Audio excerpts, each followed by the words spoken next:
So I want to answer another question today that came in from Thug Squirrel. Now, you have been a supporter of this channel for some time now, and every time I see a comment from you and I see your profile picture, I giggle a little bit inside every time. It's wonderful. I hope you never change that. So thank you for brightening up my day. But you have asked a really good question here that I think, again, a lot of individuals out there could benefit from my answer potentially. So you have asked, how do you create and pick effective exercises that can really better your playing in a small period of time? Could be anything.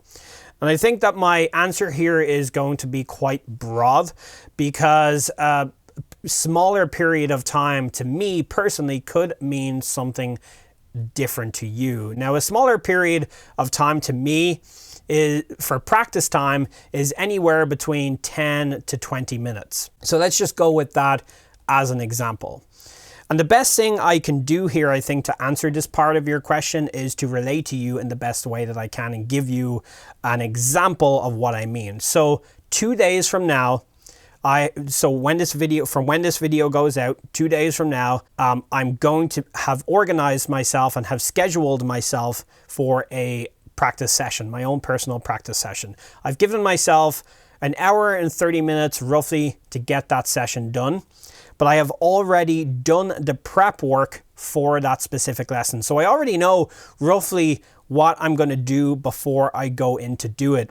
And that for me personally is crucial to really maximize my own personal practice potential there. And I think that's so important for everybody to do. It's kind of like, for me, it's like, you don't, when you're in college or whatever, you don't prep for an exam the moment you go in, sit in the chair and pick up the pen. You just don't do it. You work and you gain that knowledge prior to going into that exam. And I think that this is exactly the same way. You have to have a rough idea. Even if you don't write it down, you know roughly in your head what you're going to be doing before you go into that. So it could be working on a specific YouTube lesson that you found, and maybe you want to work on a specific fill. Maybe you've written out some exercises that you know are going to challenge you, and you're going to work on those. But whatever it is, you have a rough idea of how long you're going to do it and what you're going to do with that time. And I really do think that this gets overlooked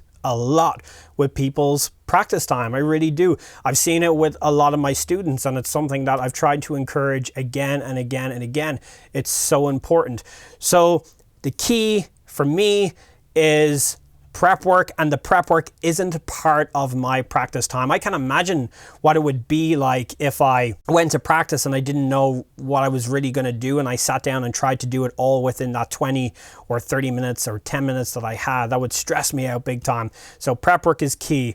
And then in terms of, you say, how do you create and pick effective exercises?